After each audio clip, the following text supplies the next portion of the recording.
5, 4, 3, 2, 1. You're live with Neve.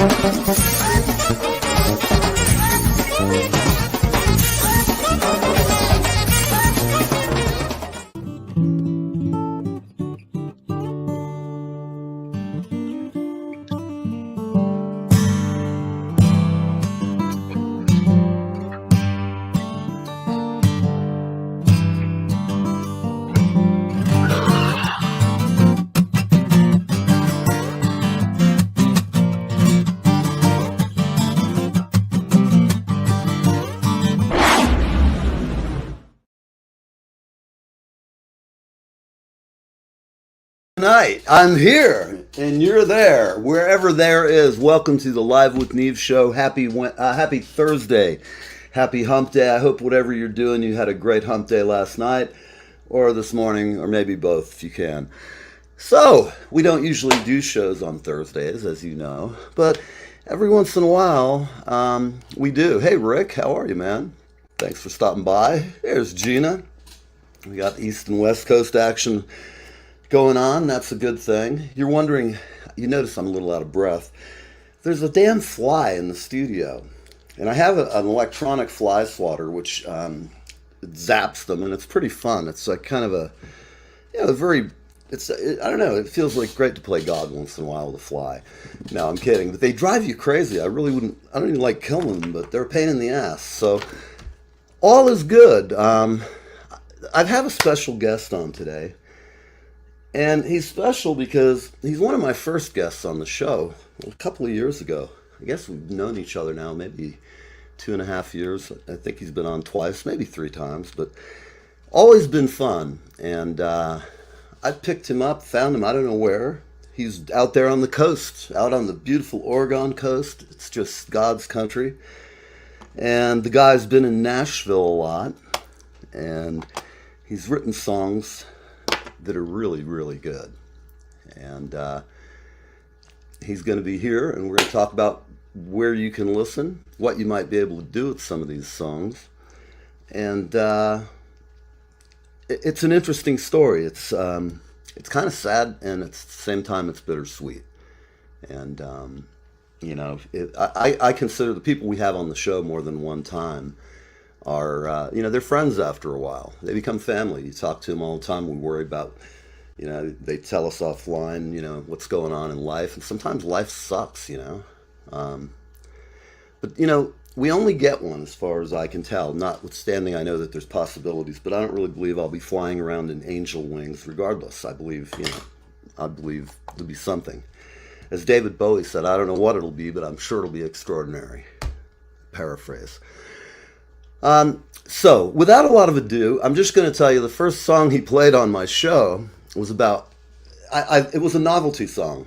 I came across it, it jumped out at me, I listened to it, I cracked up, it was funny, and it's campy, and I wish I had that queued up right now. I've got some of his music, so I'm going to bring him on in a second, but before I do, I'm just going to play a song that I really like, that Ace did. So, I'm going to go ahead and play this song, and I'm going to see what we can do with it, okay? So bear with me. I'm coming over here. And, uh-oh. I'm going to see what we can do with it, okay? Oh, wow. So bear with me. That doesn't work so good.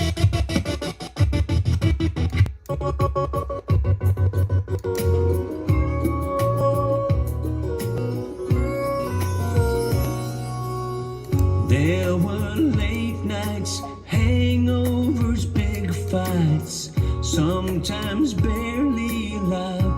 Hang on, Tedbury. Clusterfuck here. I was drinking when I started thinking I might not survive. I was no one's responsibility. It was all up to just a kid. I'm not proud of what I did. I had to almost lose it all. For I Damn it all, boy. I hate it. I'm going to just bring Ace on. Wow, what was that all about, people? I am so sorry. God almighty, the joy of living in the free world. That really is a bummer because that is a beautiful song. And I must be having some kind of weird internet slowdown here in the Highlands today because this is not acceptable. Hang on, we'll turn Ace on. Ace, I'm sorry, man. That's crazy. I don't know what to tell you about that. I had it all plotted and it worked before. I don't know. They were fine at the dance last night. All the tech people, they seem to have it all under control. Before I learned to live. Hey, man, you know what? You're here. You're looking good. You've got some music and guitars, and we got good shit to talk about. I'm glad you're here, man. Man, I'm really glad to be here too. I'm feeling great lately. It's just wonderful to be alive and you're feeling good. Absolutely. Health is wealth, man. And I'm so glad you look great. And I've been listening to your stuff like for the past week, a lot of it. And, you got a bunch of great stuff. So why don't you, I remember I know a lot about you. I know your hidden secrets, your darkest fears. I know all those things. Right. But we're not here to talk about them. We're here to talk about rock and roll, your songwriting, how you got into it. We're going to take it as if this is my first interview with you, and we're just going to let it free form. And are you still getting an echo out there, Gina? Are you getting an echo, Ace? No, it sounds great here. Let's see. My voice is echoing back at me, but it's not okay. totally distracting. Let me do something here then to see if I can reduce the amount of kickback. Tell me, is that better? Yeah, it's gone. It's hello, almost gone. Yeah, it's hello, real hello. back in the background. Now I can just. And just to be safe, I'm going to go ahead and put some headphones on. It's always, in life when things are going bad, you listen to that track and it just sucks, and you're like, I didn't hear that an hour ago, and it's their 100th take. Or you got a guitar player in there, it's his 100th take. It's never mine. I'm a drummer, man. 2 take, you got it. All right, let's see. I hope that's a little better for you. Do you hear any reverb now? No, it sounds great. How about you, Gina? Gina is the beautiful young lady from Los Angeles. All right. All right. Now, I'm going to try something again because it's just I have you pulled up here and queued up. Let's see. I like the, that's not what I'm trying to do. All right. There we go. Well, I'm sorry, people. I hate it when tech shit happens, but it does, and that's okay because we'll go organic the way it was done in the old days when guys like me roamed the earth and we had strange drugs prepared for us, like 714s and real Osley acid. And we were so old, man. We were cool before anyone. How does that sound on your end? Sounds good. Turn it up a little bit more, though. There were late nights. Is that even doable? Yeah, that's doable. Is it? Yeah, let me tell you what. I'm going to let you ask. I'm going to try it off the video. You tell me how it sounds to you. We're showing everybody how it works in the wild world of tech. Yeah. Stick around, people. The show's about to get good. All right. I'm going to break that out. I'm going to share settings. This song, Before I Learned to Live, I wrote the song because I had got clean and sober, and I realized that I just about drank myself to death. 15 years was just beer, but I was really abusing myself, and I came really close, I think, to drinking myself to death, and I was smoking pot. How long have you been sober? And wrote that song. How long have you been sober? It's been about 6 years. 6 years. Wow. Well, I'm not far behind you. I'm coming up on 4. Nice. I'm about 3.5 right now. All right. Feels great, doesn't it? It's real makes different. A difference. It made all the difference in not only my personal relationships, but my songwriting, just every aspect of my life. just came right up to the level that it should be. I finally matured, because you just can't mature when you're drinking like that. It's interesting for those of you who are out there and are not alcoholics or whatever. I was the king's own drunk. Let's say I was paid a salary to drink, and Yeah. what was your drink of choice? Did you have a particular party favorite? Mine was always beer. Okay. I mean, I did drink, some mixed drinks occasionally, and I drank wine with my wife because she was a big wine drinker. Mm-hmm. But my everyday beer, from the time I got up in the morning till the time was beer. Yeah, I know a lot of my friends who do that all day, and I was one of them. But once I started to really become a hardcore case, I'll just tell you, man, it was like I drank for effect. And so it was, Knob Creek, bourbon. But that diet for a year or two where you have about a bottle of that crap a day. Wow. Or more. And I have friends come over. One of my buddies was like, "You're an animal. You're like threw up. You're gonna have another drink." It's a fucking horrible disease, and I don't even like the disease bit of it. It's just a fucking horrible malaise that hits some people, and it can be genetic. There's a lot of reasons, and who cares what the fucking reasons are? If you have a problem, hopefully somebody will point it out, and you won't go ignore it or any number of things. But what you said really resonates with me, because until I got sober, all the same things you mentioned, and I think it's everybody who really knows they have a problem. You can't quit unless you really want to do it. Nobody can do that shit for you. They can preach at you and they can tell you, and you can feel like shit because you've done something stupid another time, and your family gets fatigued with your bullshit, and your friends. And I've had a couple of good friends had to can me from a band, and I thank them for it. I was in a mess, and everything I do, I get up at 5 in the morning and I'm awake till 1 in the morning. I sleep about 4 or 5 hours. I eat good. I sleep good. I don't have any stomach disorders. I don't like how I'm gacked out all the time, heartburn.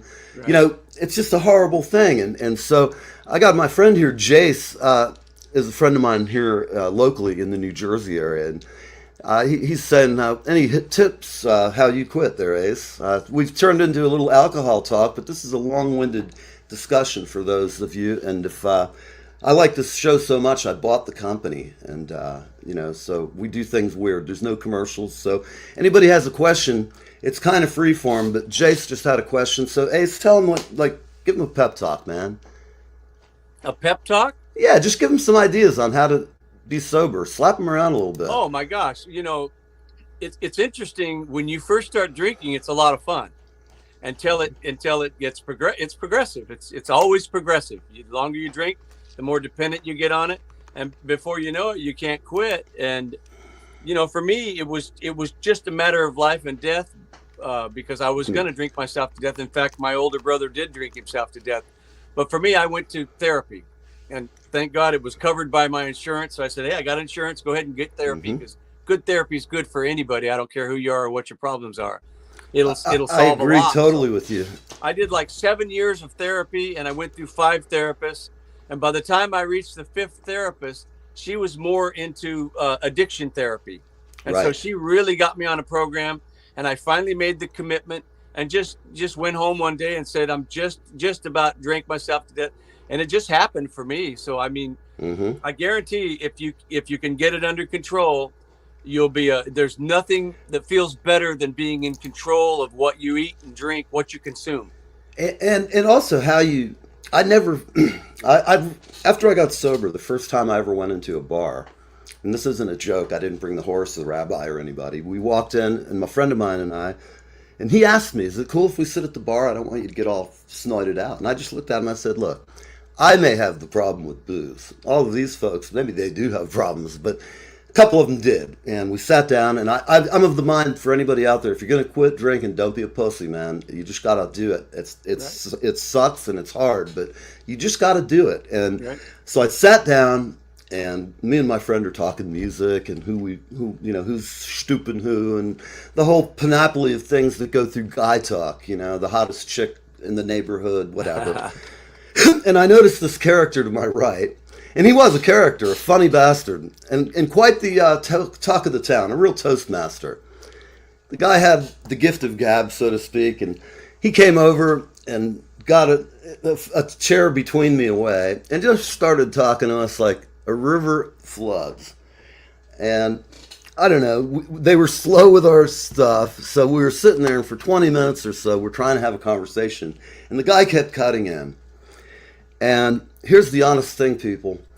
As that went on, I thought, that's me. When I'm drinking and I'm hanging out, I'm snapping off jokes, I'm talking shit, I'm running my mouth a mile a minute, and I'm not saying anything, and I'm annoying as fuck to people who are sitting around me. I'm already loud. Yeah. That guy's sitting there, and I liked him. He was a funny guy, and I could see how somebody might perceive me in my older days in a similar vein.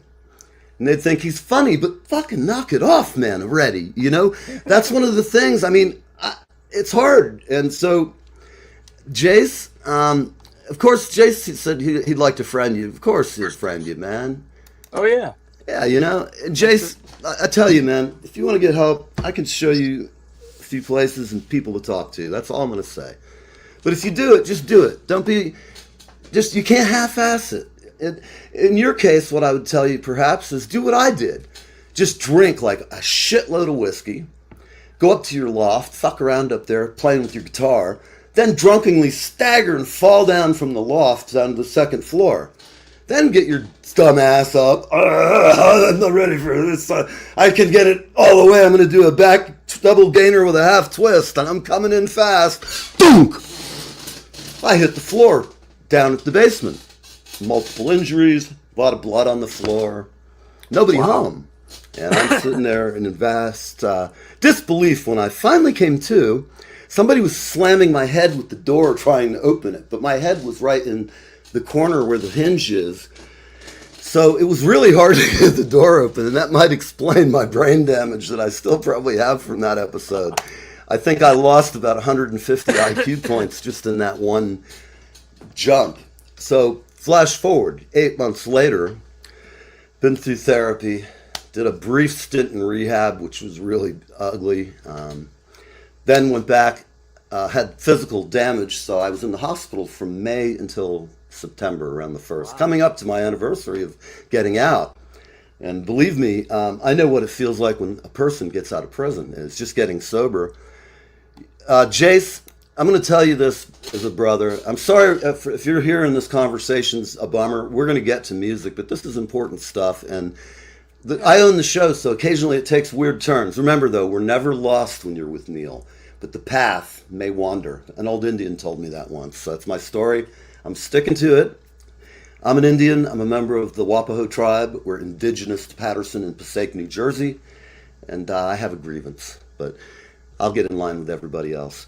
So back to you. I'm sorry. Let's give him some idea. He's sitting here. He's got rehab and free insurance. I know my advice is, hey, Rick, how you doing, buddy? My advice is, I'll drive you there, brother. That's it. Well, the best thing Jace can do is to get sober as soon as possible. Mm-hmm. It'll be the best decision he's ever made in his life. He'll reap all the positive benefits, and every part of his life will get better. All his relationships, the way he feels about himself, his the way people look at you, it takes a while, dude. Everything. This is the thing, man. Just get sober and get through that one fucking day, and then just keep doing it. And I whether you do AA or whether you talk to some friends, but do something. Don't just not do anything. And really, it's worth having. At any rate, it really is, one day at a time. The show ain't about you, brother. But you know what? It is. It's more important than our show when it comes to life and death, mate. And that's really, I feel that way. So don't feel like you've wasted anybody's time at all, man. So Ace, let's get back and talk the show where we were starting. Okay. Everybody hasn't seen the show, but tell me how you got started. And I'm going to go off camera, but I'm going to leave my mic on. Okay. I'm going to ask you a series. We'll just have a chat, man. And right. Guys, we're going to play and doing all kinds of stuff. And let's take it away. So how did this all start, Ace? Well, I got started when my dad gave me my first little acoustic guitar when I was 11 years old. And, you know, I realized as soon as I picked it up, and so did my dad, that I had a talent for guitar. And it was kind of a natural thing. Mm-hmm. Immediately started writing songs, and it just it was such an organic, natural process. It just happened. It's not like I had to force anything. And from then on, I just kept getting better and better. And by the time I was somewhere between 18 and 19 years old, I went down, tried to first I got a couple of jobs, and it was acoustic guitar and playing in a Black Angus steakhouse. And that was so exciting to get my first job, $50 a night. Back then, I was really doing what I loved to do. And then when that job came to an end, I couldn't find another job just playing acoustic guitar solo. And so I wanted to get into a group. Well, everybody needed bass player. So I got into bass guitar. And as soon as I did, I realized bass guitar was in demand, and it still is. Oh, absolutely. If you play bass guitar, everybody's going to want you to play, especially if you're really good. You have good work ethic and you're decent on the bass guitar. Right. You get right But in. we always make jokes about them because isn't it true? So many of them are such quiet guys. They always sit in the back and they look at the drummer and the singer and they're like, "What's wrong with them? What is wrong with these people? They're insane." And they're usually very level and steady. I've had a few who were pretty insane in my band over the years, but not many. Most of those guys, the guy I use right now is Matt D'Esposito. And hell, we bring him because he's half bouncer, The guy's, he's a big strapping Italian guy, and he looks like a bass player and plays like a son of a bitch. In the pocket, though. Cool. I mean, since I met him, every time I need to do something or just want to do something, just hang and play some music. He's my guy. But when you had a bass then, were you in a band at that point? Were you putting... Yeah, I was in a couple of bands. My experience was I had a group called Uncle Joe's Country Jam, and they were some older, gentlemen, somewhere between around 40 years old, and here I was 20. And I got into their group and started playing playing bass and singing backup vocals and an occasional lead vocal song. And then I had another group called Diamondback, and they were a bunch of guys that were my age. Right. But we had a blast. So I had two different groups going, 4 hours worth of material with each one, and I had my solo act. So I was really very active in music, doing gigs all the time. Right. And then I went to join the Army, and I was going to play bass guitar in the Army group. But they said, "Can you read?" And I said, "No, I can't read music because I've got this dyslexia thing, and I never learned to read. I play by ear." And he said, "Well, you got to know how to read music." So that was the end of that dream. Damn. But now, I never did get to serve my country, and I've always wanted to. And now my opportunity has come because I've got like 81 songs in my catalog right now. I've got hundreds of tunes, but 81 at least that are available on my catalog. I've got this Ace Arlo and the Overdub album right here. Which I just love. My newest one. Yes. Then I've got the first Ace Arlo album that came out in 2020.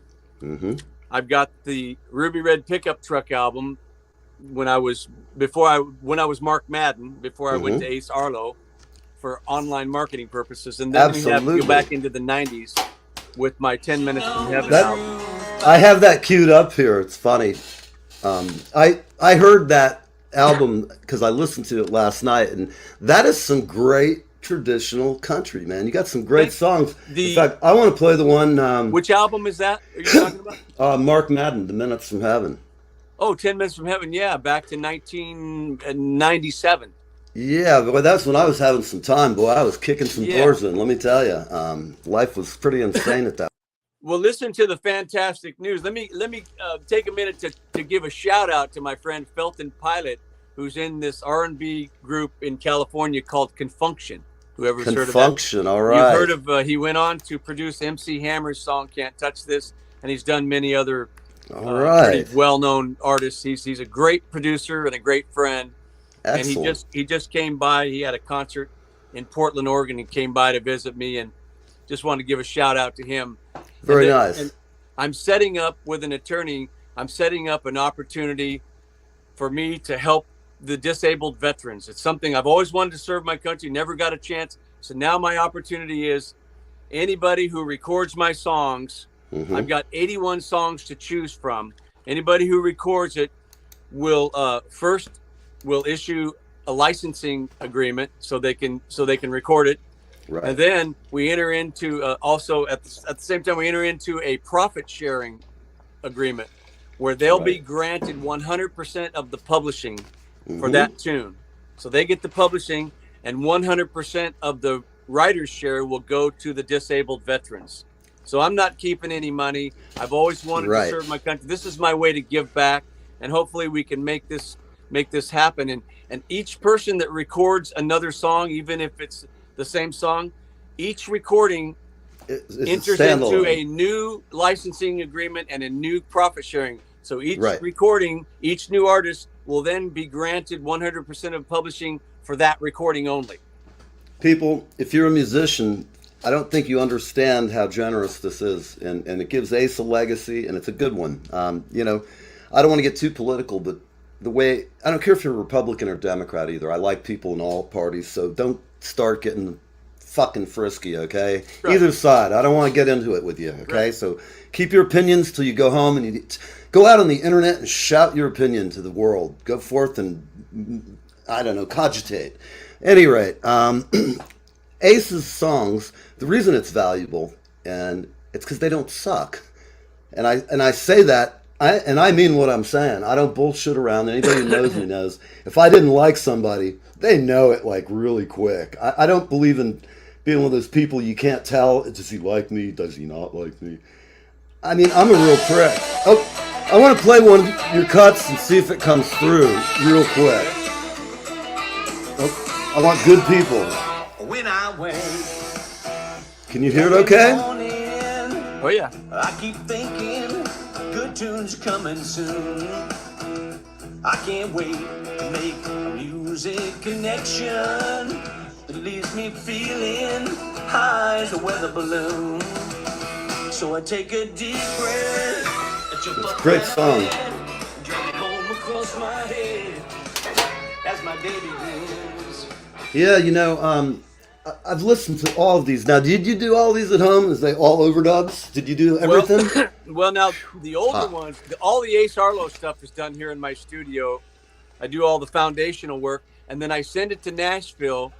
Right. And a friend of mine named Jason Roller, out of Nashville, he's very well known. He's got a Grammy on a bluegrass album, and he played for Joe Diffie for 8 years, and for Excellent. Winona for about 3 years. He now plays for the group Alabama. All right. I mean, there's a guy he's here also on the show with us right now He's whose also- brother manages him. He's also in the house band at the Grand Ole Opry. Well, God, he That's doesn't. what kind of that's what level he's at, and he's one Well- of the best studio musicians that you could possibly find.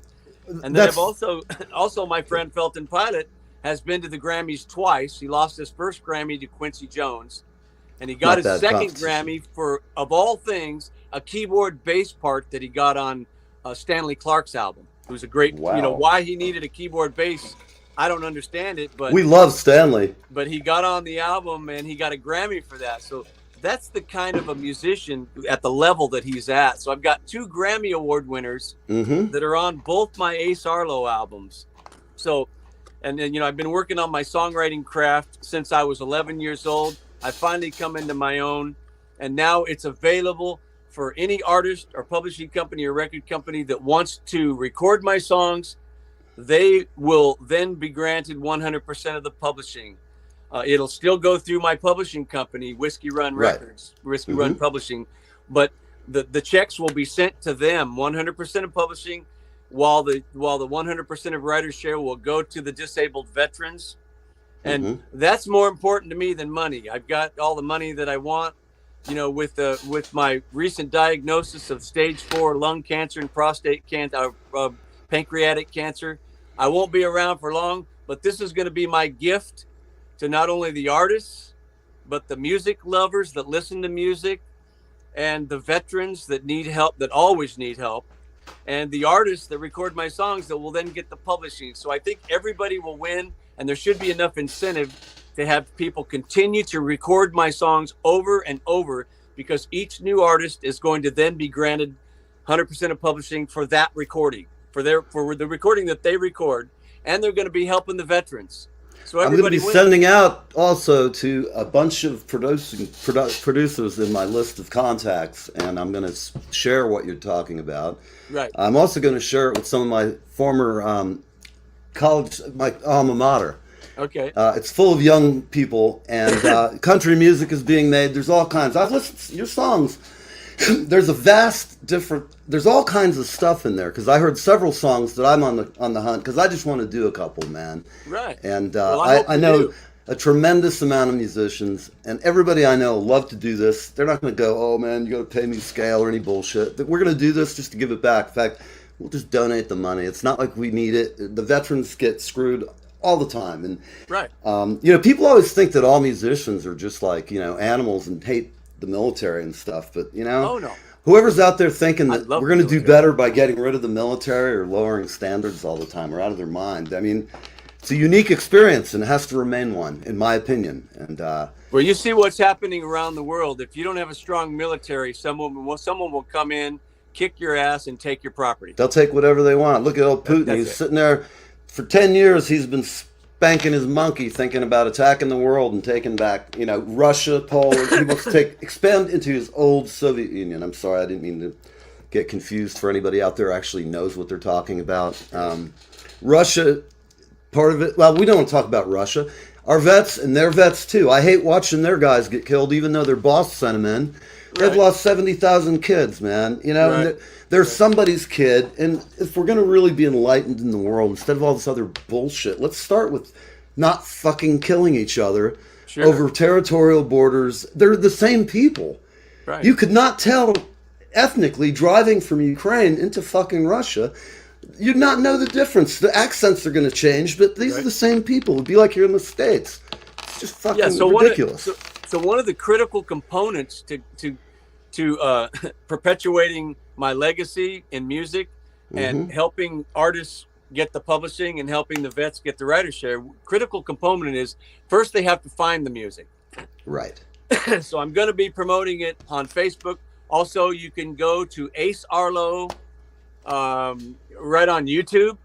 I've got a bunch of my tunes on YouTube. They're not all there yet, but they will be in the next couple months. I'll get all that in place so that people can find the music. Then they can enter into a licensing and profit sharing agreement where they get the money and the veterans get the money and everybody and the music lovers get new songs to listen to and everybody's happy. Well, you're also going to have an ad here for the next year or whatever we need to get this out there. Nice. I'm going to get that done by next week, and we'll. I run That's ads. my dream. That's my This dream. is a great thing. You're a hell of a guy, Ace. And Thank you, I'll Neil. say this too, man. If you've had some time to adjust since this hit your life, but I'm just going to say this from the outside looking in as a friend, man. You're handling it. I hope to handle my own demise as smartly and as bravely as you have, and I mean that from my heart, man. Well, thanks. Thank it's, you very much. The one thing I can say is if you have, I had bladder cancer about 6 years ago, and that was a piece of cake.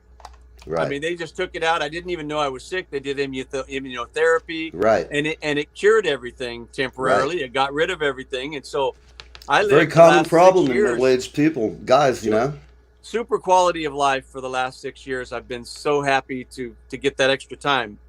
And then in January, I started noticing some problems with my breathing. I just had a cough, persistent cough. And then finally, after like 2 or 3 months of trying to figure out what's going on, finally found out that I had 3 tumors in one lung and 2 tumors in the other, and they were too large to operate on. So then they did some CAT scans and discovered that I also had a tumor in my pancreas. Then we did lung biopsy and pancreatic biopsy, and we discovered that it was metastatic. So it came from the pancreas, it's spread, it's stage 4, and there's really no getting away from that. I mean, it's the end. But Sure. so what I want to do is I don't want my music to die with me. I've spent my whole life writing music. I want to get my music out there, and I want the veterans to benefit, and I want the artists to benefit with the publishing. And so I'm hoping that will create enough incentive so that people start recording my songs and go to Ace Arlo YouTube and Ace Arlo Facebook. YouTube will have a lot of my songs, and within the next month or two, I'm going to have all 81 songs. My whole catalog will be on. We're going to my be YouTube playing page some of those songs and available with your permission, of course. During the next few months, I'd like to use it for bumper music, and it'll say clearly it's Ace Arlo, and I want to have 100,000 people fucking sign up and do songs. I know that's a lot of royalties to split. Oh, my friend Jason Roller from Nashville, he just produced a new bluegrass album for me. I have a copy. No, you don't have the bluegrass album. Oh, I have. Okay, you have the Ace Arlo and the Overdubs album. I have the top tracks, and I have the Mark Madden. You also have my first Ace Arlo album, which is just Ace Arlo, Coastal Cowboy. Right, from last year. Now, I remember when I first had you on. The new one that's coming out is called Ace Arlo, World Class Bluegrass. So that's the title on that one. Excellent! I can't wait to hear that. That's really. I don't know how well. How well you can hear this, but Rick, go ahead and crank it up. I'll tell you in a minute. Track Rick. Bluegrass Projects right there. So let me play you a track here.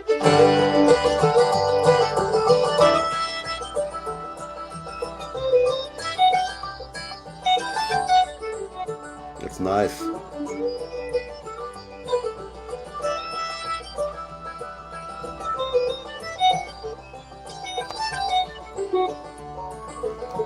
Back in my younger days, straight away I loved you. It wasn't just a phase I was going through. You're a piece of my heart I never wanna break apart. Well, I know what I wanna do. I wanna stay with you, pray with you. I wanna lay with you. Oh, this is one and done. You're the only one. I'll be on my way to heaven when I leave you. I wanna stay with you. I can't wait. I can't wait to get this record. So that is. Give you an idea. What an opening! What an intro, man. Well, I get my morning joke at the coffee shop. People ask me for my autograph every time I stop. They don't know me. Get that fly. Yes, I'm the local yokel, guitar vocal, biggest unknown celebrity around. I love it. It's a great track. How can you not tap your feet to that sucker, man? For all of you folks out there who don't know bluegrass, this is good. Hi, Toby. How are you, babe? We have Ace Arlo on. So glad you could join us.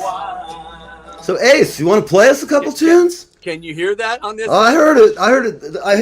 You know, a good song, you don't need a good stereo. I could have listened on a transistor radio and picked it up. It's not coming across distorted or anything? No, it sounded very clean. It's just, it sounds like you're far away, which, you know, we know you are. You're out there on the coast. Where exactly in Oregon are you? I'm in a little town called Bandon. It's near Coos Bay. Okay. Coos Bay is a beautiful place. 2 hours north of the border. Okay. Right on the ocean. Well, you have some fans here. I know Gina's a bluegrass girl. She's digging on it. All right. And, well, so, hey, do you want to play something?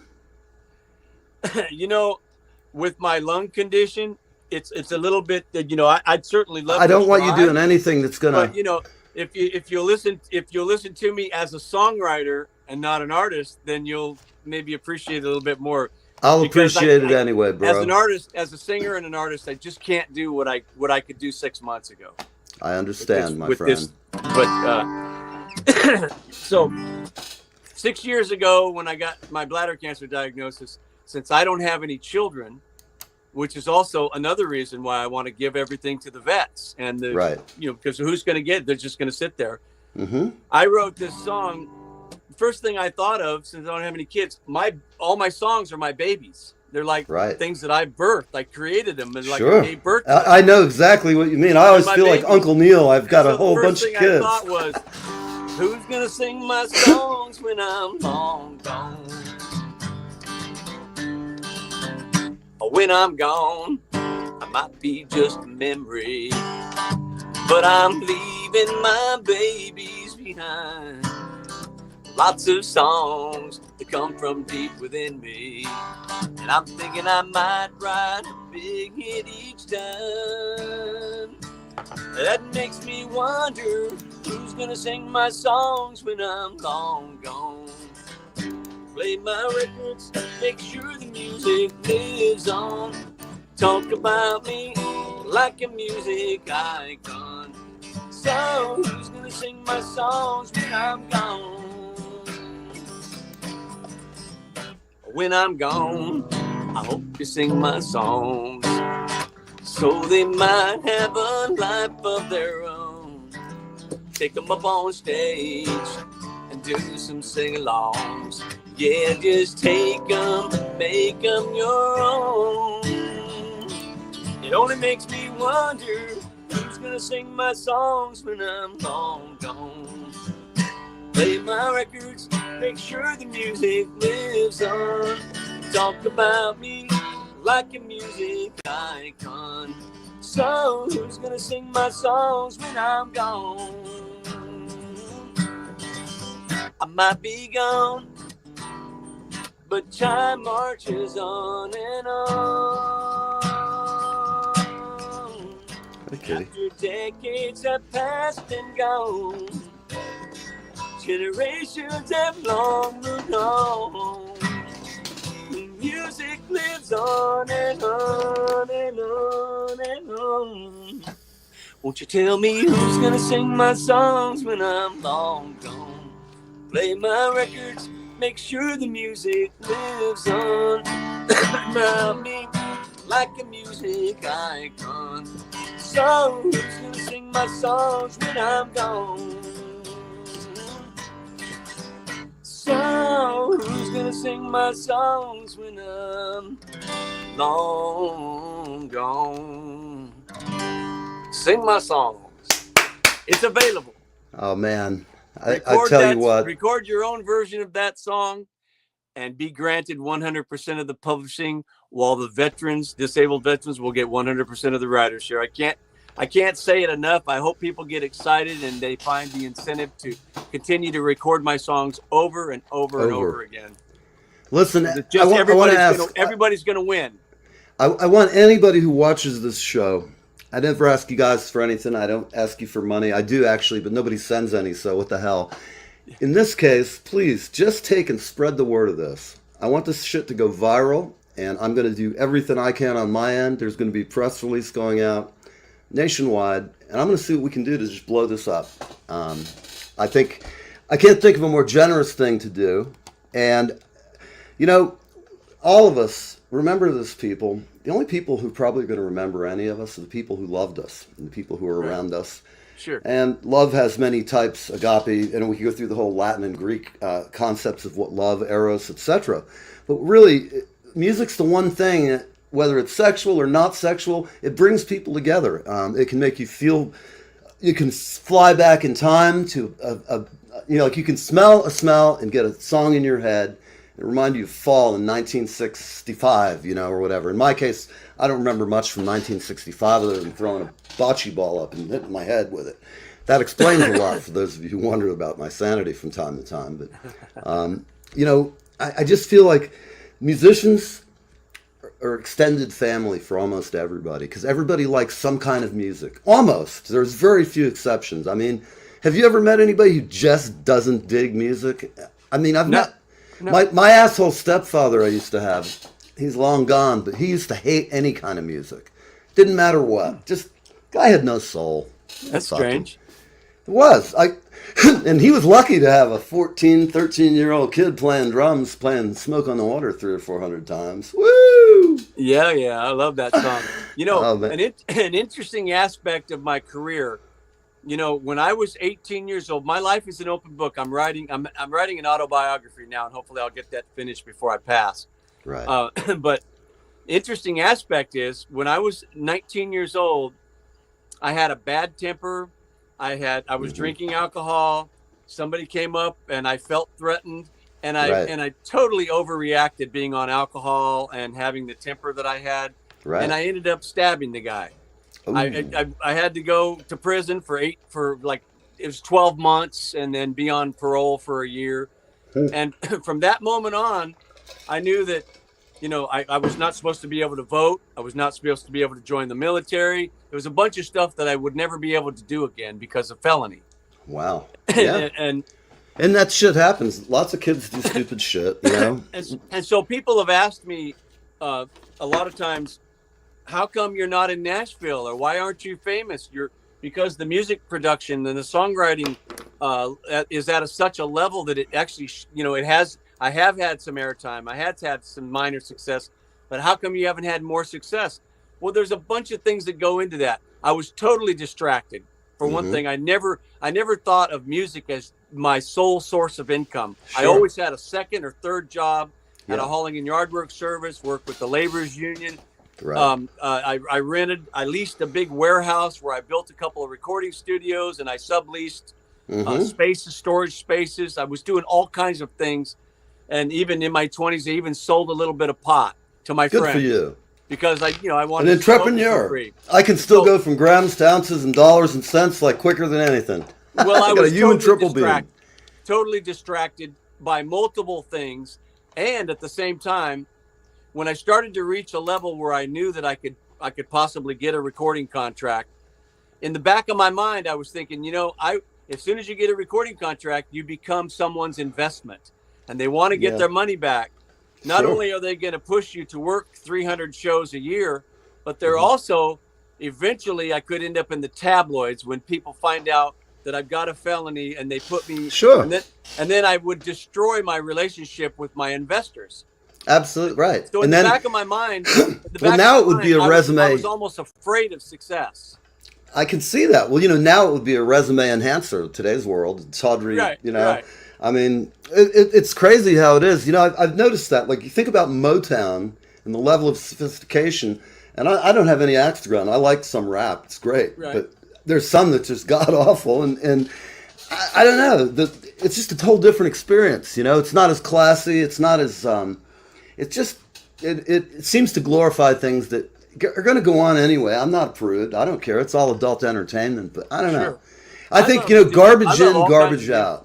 I think emotionally, if you're writing songs about, stealing shit and just that kind of glorifying a criminal lifestyle, basically. Right. It's an expression, and people should do it. But myself, I'd rather just put out stuff that's good. It can be provocative. It can be very thought-provoking. I don't think words hate anybody. Believe me, I don't. I hate it when I see some white guy hears a black album and they get on the news and some fat guy in a suit. Rap. I may have done the smaller version of it by saying that, but the truth is, I listen to good rap, not the shit that's out there on the radio every day that is pushed down the throat of the masses. There's lots of independent rap guys out there who kick ass. I mean, I've had a few on the show, and they're like nobodies. I really enjoy a wide variety of music. It's just the music that I really love to listen to is predominantly country. Mm-hmm. But I really enjoy a wide variety of music because I grew up with classic rock, and right. in my childhood there was radio stations that played everything. Well, that's the fact. Back in the 60s and 70s, you had that free-form kind of radio. You could hear Frank Sinatra, then you'd hear a Beatles tune, right. Then you might hear something really off the wall like a Velvet Underground tune, or later on, it all started to die out. I guess around the 71 or 2, right. Led Zeppelin came out. It's amazing how the changes the record industry. How old are you now? If you don't mind me asking? 64 now. You're 64. When I'm 64, yeah. Boom. So when I think of my younger years in my 20s and 30s and even in my early 40s when I still could have had a viable career at a higher level, and when people ask me what happened, well. That's what I just talked about is what happened. I was totally distracted. You have to be focused. You have to have good work ethics. You got to keep your feet on the ground. You got to have management. You got to have a team behind you. Right. And I never wanted to let my team down by getting something started. And then the tabloids find out that I had this trouble when I was 19 years old. and it destroys my career. And then everybody's talking about the trouble that I've been in. I That wish was I one knew you time. when I you were never got younger, into trouble man. ever since If I'd have been in your band, I would have said, pull the teeth, man, just like your lawyer would. I said, we're going to fucking write a song about it. Tell them all about how you got locked up for it. Because it's the Right. only way to face that shit. Right. If anybody out there has a sex tape of me, go ahead, put it out. Fucking bring it on. I'll make you one home if you really want Yeah. one. Assholes. So You know, some chicks there's- kind of dig that thing, but you know, if all of a sudden it pops up on TV, what are you going to do? I say embrace the suck, man. Just laugh. Maybe even literally, you never know. Yeah. But for all of you young whippersnappers out there, with regard to the camera thing, please be sensible. Don't take pictures of yourself and give them to douchebags. Oh, God, I see somebody that these young kids, and I'm like, man. You can, Stuff on the and internet lasts us forever, old doesn't it? people, I'm old enough now that I don't really give a crap. Anything I've done, everybody knows about it. I've paid my debt to society. I haven't even done anything bad, you know, like real bad. I had a pot bust once for like a gram or half a gram. And to me, that's like a problem in that I don't have a half an ounce, you know. I was going to say half a pound, but I never have a half a pound because I can't afford it. when I was a kid, I got busted by a cop. I was hitchhiking, and it's highway patrol pulled over, and I had some seeds in my pocket back when it was a felony. Oh, man. I was just a kid. I was 15. Right. And they never charged me with anything, but They gave you a stern talking to. Boy, was I afraid. Just the facts. Just the facts. What's your name? What's this Ace Arlo shit? Get out of the car. You smell like weed. You're beady-eyed, too. I don't like your looks. I don't like your face. Go stand by my car. Turn around. I don't want to look at you. Hey, Neil, can I play one more? I just want to play a verse. Absolutely. And a chorus. I don't want to. No, play the whole song. thing, man.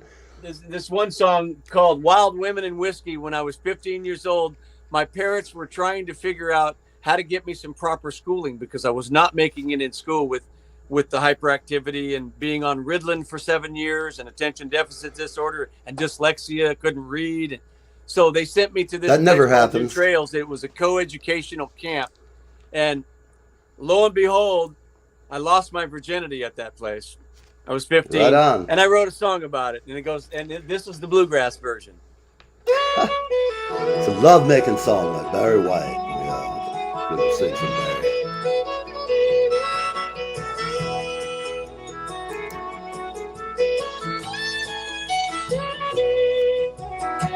Young people trying to learn what life's about. We ended up in a summer camp for school. Some cherry wine, moonlit night, we passed out. It was my first time, man, we broke some rules. Wild women and whiskey, I'm drinking what I remember. She's always on my mind.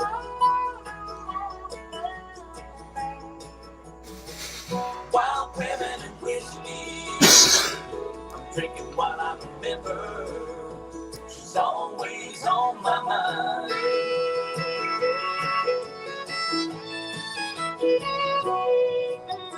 Looking back to Fleetwood Mac and the love we made. We were way too young to do the things we did.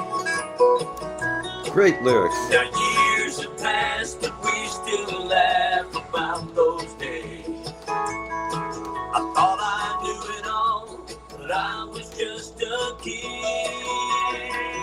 Wild women and whiskey, I'm drinking what I remember. She's always on my mind.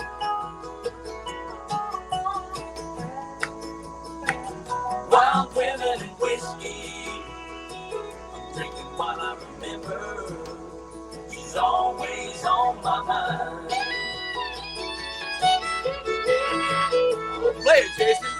Oh, there we go. All right. Okay, Ace well that's Arlo. for the bridge anyway. Hey, man. Wild Very Women and nice. Whiskey. Excellent song. I Thank really got to tell you, man, you write some great songs. Well, thank you. And I'm sure glad you're that leaving you a hell of a enjoy it, legacy, and man. I hope they continue to play, on the air. Oh, one other important thing. Now, in addition to having other people enter into a licensing agreement and profit sharing agreement so they can get the publishing and the veterans can get the writer's share. Right. If somebody wants to purchase, my recordings, 100% writer's share and publisher's share, it all goes to the vets. You hear that, Because people? I'm not going to be around. I'm not going to. I have Listen, no kids.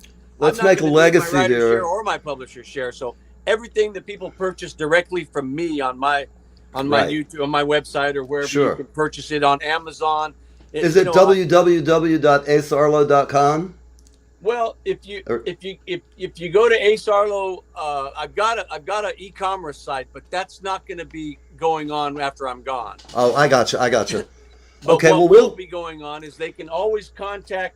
There will be somebody on this end that will administrate the publishing, right. administrate the licensing agreements, Mm-hmm. and also send people recordings, CDs or recordings when they order directly from me. Great. So well, I'm going 100% to of make my a point stuff- of blowing this up, running an ad for the rest of the year. So send me like every address and detail of your whole life, your colonoscopy from last year. I'll have my nurse call you. We need some DNA and stuff, but it's all cool.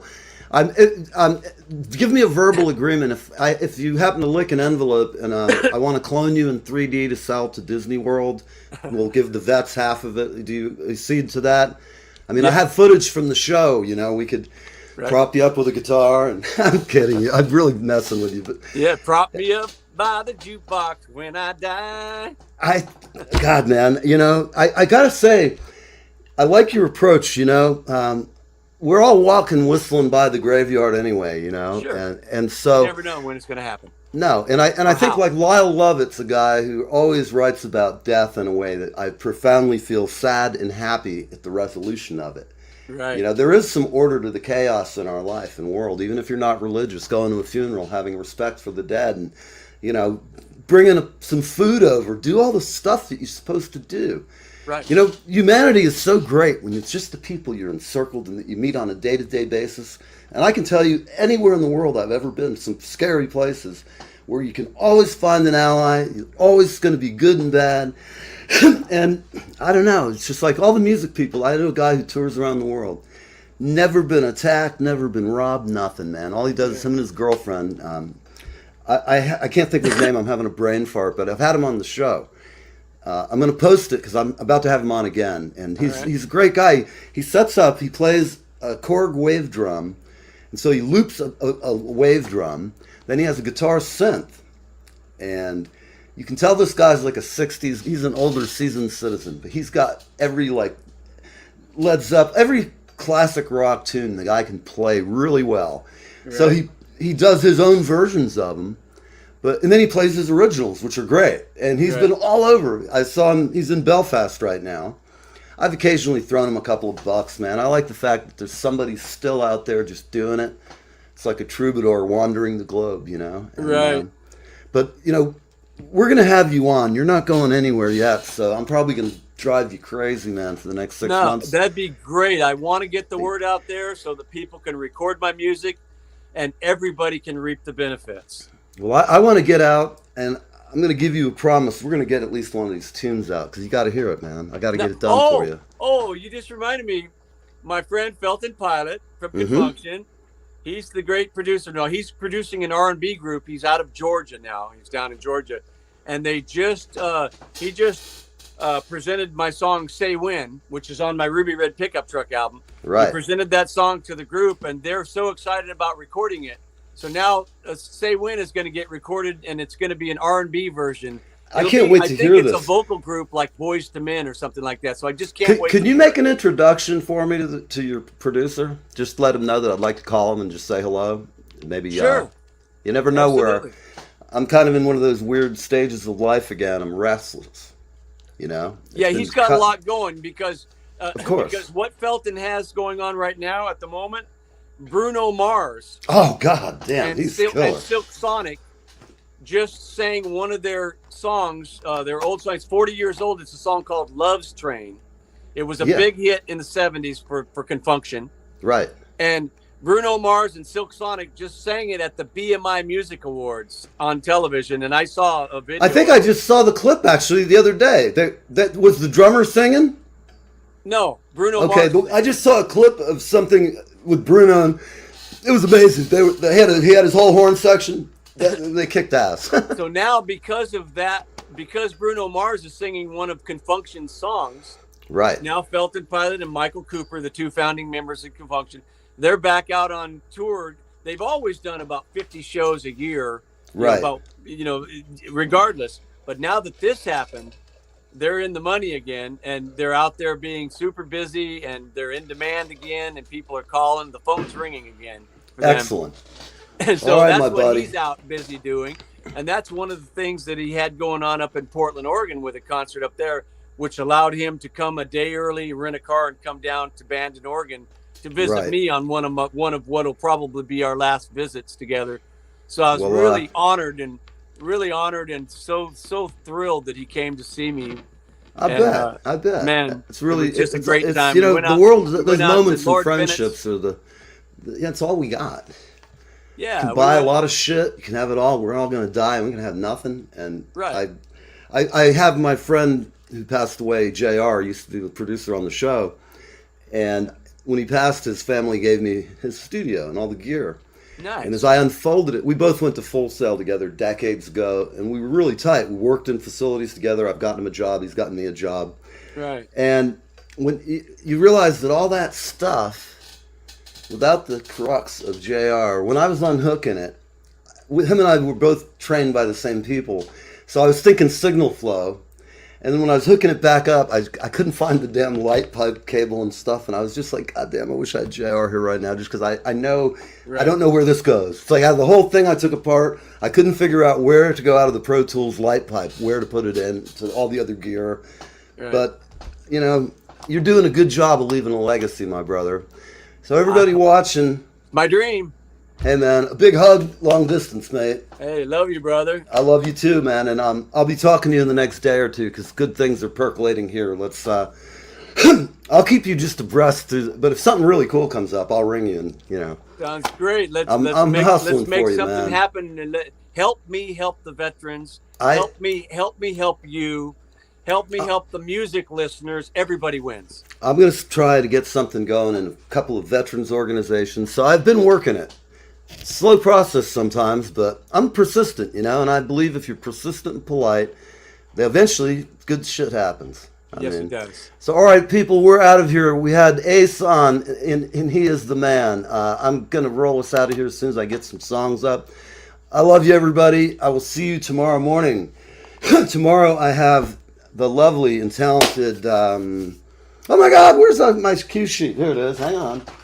I should know better, but I'm easily distracted. I'm a drummer, man. It's like you throw a baseball and I'll chase it. Yes, Squirrel. I have Squirrel. tomorrow the lovely Evelina from Poland, a Squirrel. great singer, and Squirrel. Yeah. There it goes. Hold on, there's rats. Oh my God, there's rats. They're flying through the air. Neil, thank you so much for having me on and helping me to get the word out that people can record my songs, help the veterans, and get the publishing at the same time, and everybody wins. Thanks so much for having me Hey on. man, I look you're the forward best, to seeing my you brother, again. and I'll be talking to you in the next day or two. I love you, Sounds man. great. Take Thanks, care. everybody.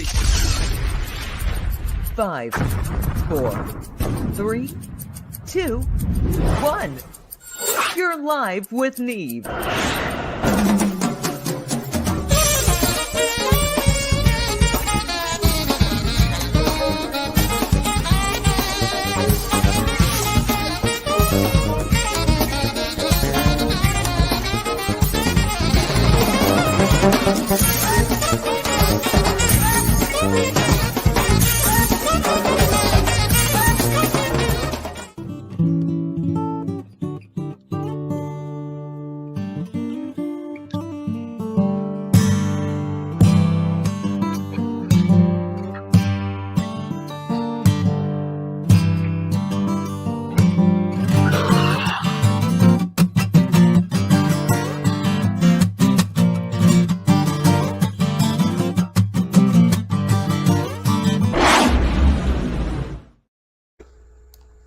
Bye. Bye bye. Yes, we're going together. I'm glad I came, I'm glad I stayed, I must be going.